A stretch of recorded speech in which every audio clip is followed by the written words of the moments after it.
the manager sent me the WhatsApp message that, you know what, you're not equipped to work with us, so we are going to have to let you go.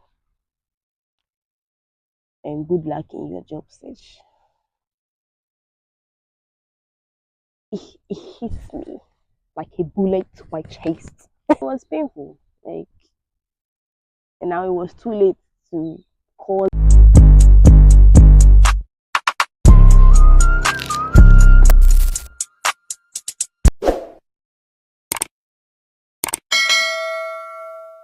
Hi guys, welcome to another video. It's your favorite girl Eileen. Yeah, so it's been a long time since I posted. Like, it's been a while since I posted, and I've been having some employment crisis, but God is still taking us through. So I've been applying for jobs for quite some time now.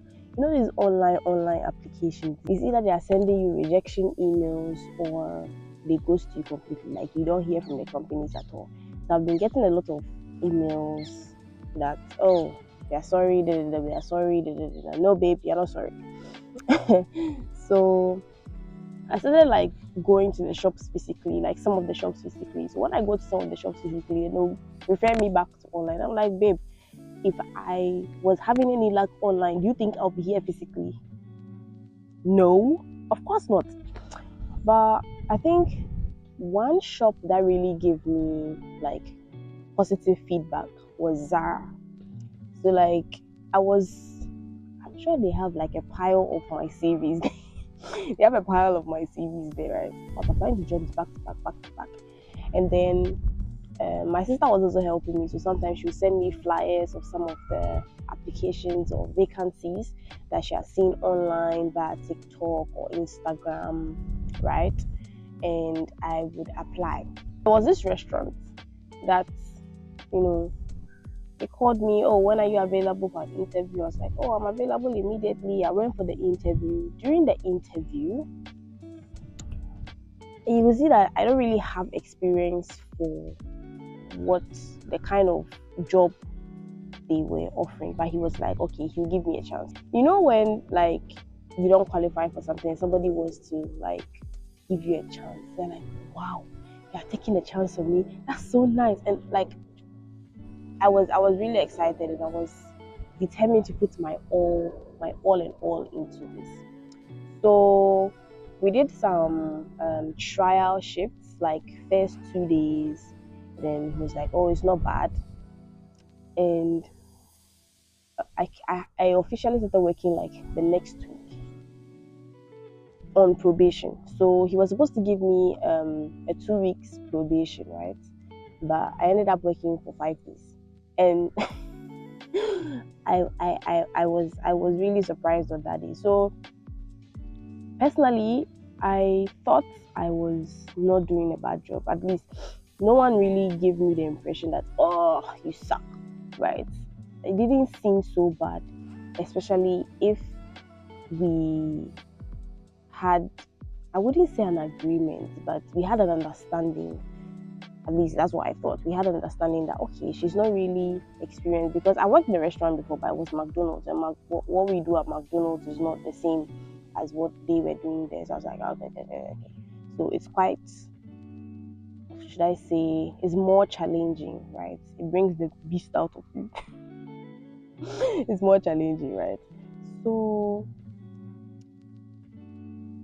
I thought I make a few mistakes here and there, obviously, but I didn't think it was that bad. Usually, when I close from every shift, my manager tells me, okay, you are coming back da da da this time, da da da this time tomorrow, right? So on the last day, which me I did not know that was going to be my last day, right? And I'm like, oh, so what time am I coming tomorrow? He was like, oh, I'll text you the time that you come tomorrow.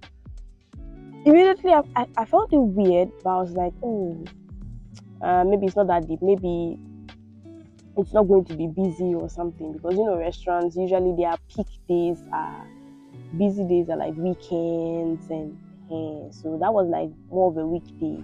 I was waiting, and by Tuesday morning I got the breakfast. So I'm not strong and independent enough for the team. Good luck in your job search. Now, this is what I didn't mention when I was narrating my story. Zara called me. Finally, I had been applying to Zara for months, like consistently, because it was like Zara was the only one that gave me hope that when I sent my CV, like they write my availability and like there was hope. The same way this restaurant gave me hope.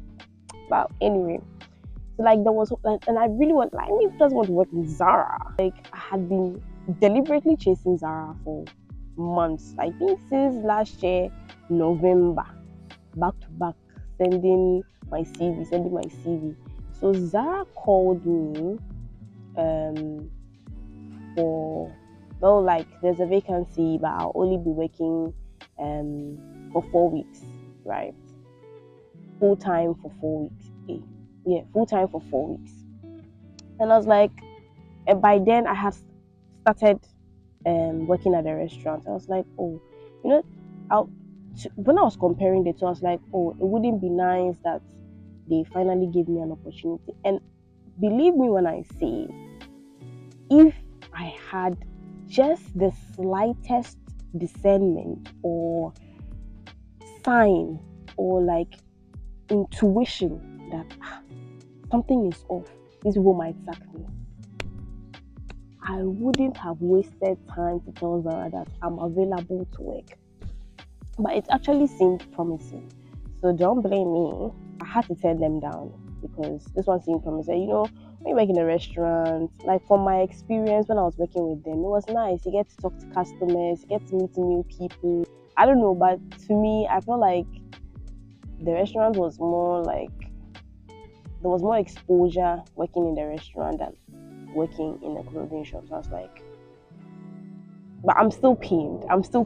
I really liked my team members that I was working with. Like, you know, they were really nice. Like, they were helping me out. Right. You don't cry here. So I think 3 or 4 days after, that was when the manager sent me the WhatsApp message that, you know what, you're not equipped to work with us. So we are going to have to let you go. And good luck in your job search. It hits me like a bullet to my chest. it was painful. Like, and now it was too late to call Zara back and be like, you know what? I think I'm available for that job. And I wouldn't say we are back to square one. Hell no, we are not back to square one. We're having a little setback, but now we have more experience, right? So next time when I'm applying for a job and then another opportunity comes, I'll bear in mind that my employer can sack me at any time. So, but at the same time too, you never really know which job. You know this thing that they say, from frying pan to fire.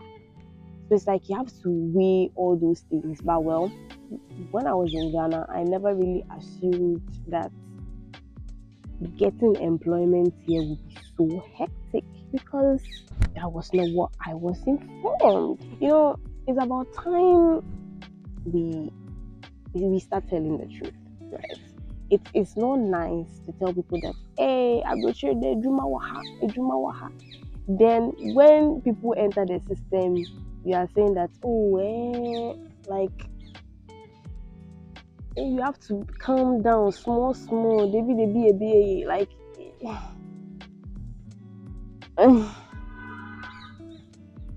let's be truthful, okay? Let's be truthful, right? Abroad is not all that bad. You know, if you don't do handiwork and you're not good in IT, I think right now IT is what is moving. Handiwork and IT, something that you can either start by yourself or the kind of value that you're going to give to the company is a good value. then you will be struggling like me. But it will get better. I can braid hair, but I don't know, for some reason my braid game is not the best. And I did try paying to learn how to improve my braiding, but I had to pay 1,500 for the course. £1,500 for the course. And I was actually willing to pay that amount, right? But the problem was I wasn't getting the time because I have a morning job plus the restaurant job at the time when I thought like it was going to be long term. And I help my mom at her shop as well. So it's like from morning job, shop, restaurant, morning job, shop, restaurant. Now that I don't have the restaurant job anymore, my morning job, the amount that I get there, if I say I'm removing 500, it's like you pay in installments, right? So 500 every month. If I say I'm paying 500 every month for 3 months, girl, I'm gonna be sleeping on the streets. Technically, I can't pay for the class. So I even dropped out of the class way before they sacked me from the restaurant there in T. Ekosihwa. The job that was going to finance that. Right now is my content creation. I saw this TikTok video here about a woman who was also struggling to get job.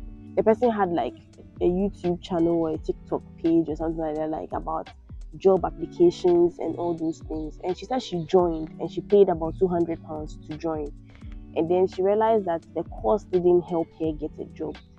And it's like she was complaining about people monetizing from this type of clickbaits and stuff. And to be honest, it's not nice. Like people are literally struggling.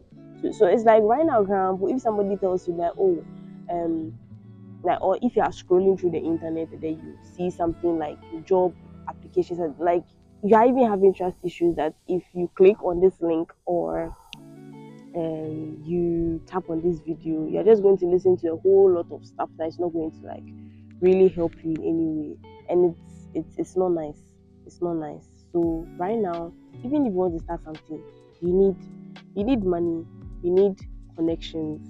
So if you don't have that, because obviously if I had connections, I will not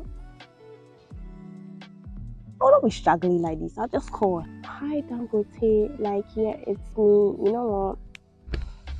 I need a job.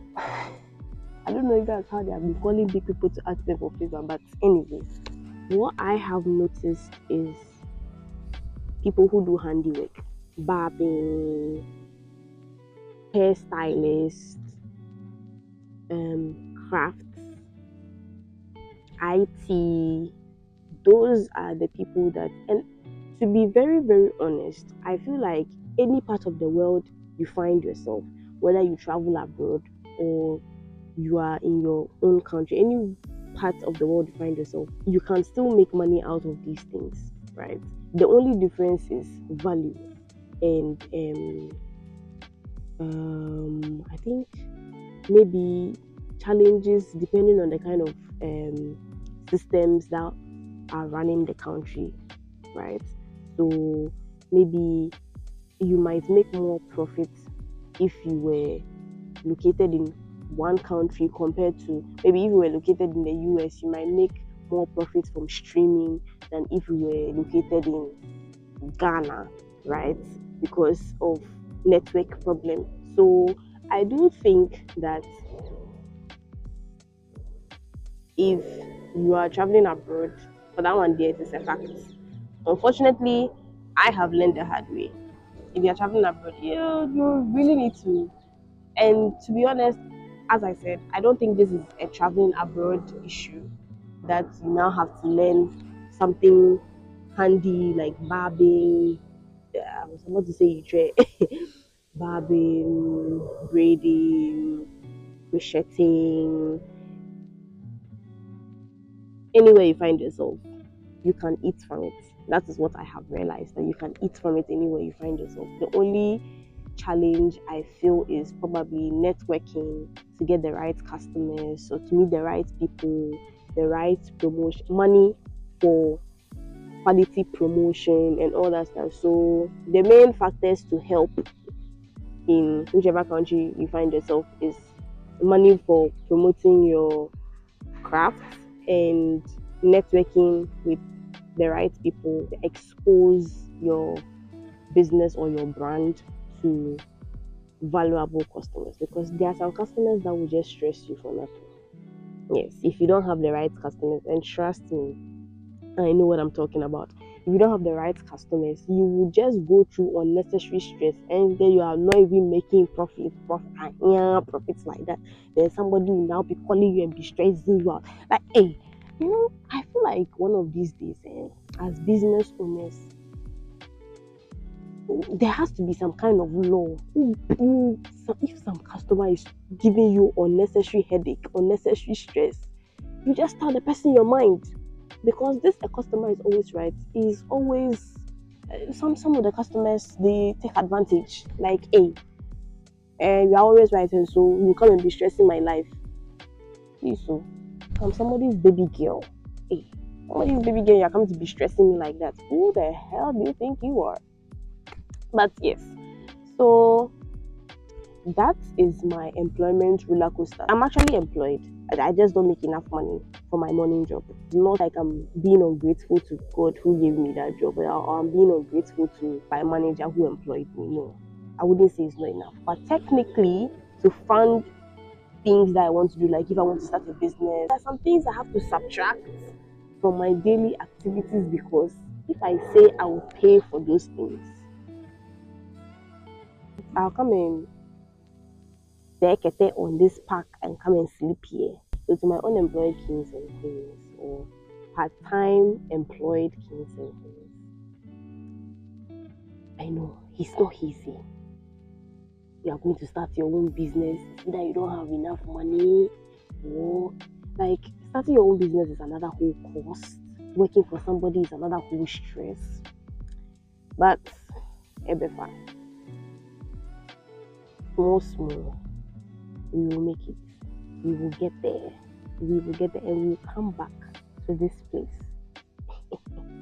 with champagne. We'll come back to this place with champagne, rosé, yeah.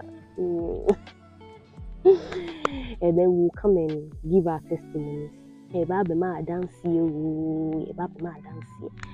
So yes, let's be strong together, right? I know it's not easy. Like, it's easy to talk. It's easy to say that, oh, I want to start a hair business, or I want to start this business. Until you start, and then you realize that you need money, you need to promote, but don't give up. And then there's this thing that will be like, oh, everybody is not meant to be an entrepreneur, which is not entirely false, but it's like, as everybody is not meant to be. How me as a person here, how do I know that? Oh, me, I'm not meant to be an entrepreneur. I'm meant to work for somebody. You get? Me, I'm not really against 9 to 5, as long as it's in a field that I enjoy. Like maybe if I was in the marketing department in a 9 to 5, right, or something. Or I was a secretary, or I was a PA in a 9 to 5, right, and I'm being paid the value for my time and resources that I'm also giving to the company. I mean, why not? Why not? Right? But yeah, good luck to all you beautiful and handsome kings and queens out there, employed, unemployed, partially employed. Good luck to y'all, and have a lovely day. Mwah. If it is night, have a lovely night. If it is weekend, have a lovely weekend. If it is the beginning of the week, have a lovely week. Right? So we are signing out. Thank you so much for watching up to this point. Thank you. I am so grateful. I'm grateful actually to those that watch my videos. Like, I'm really grateful. I'm really grateful. Like, love you guys. Love you to the moon and back. So yeah, catch you guys in another video. Toodles.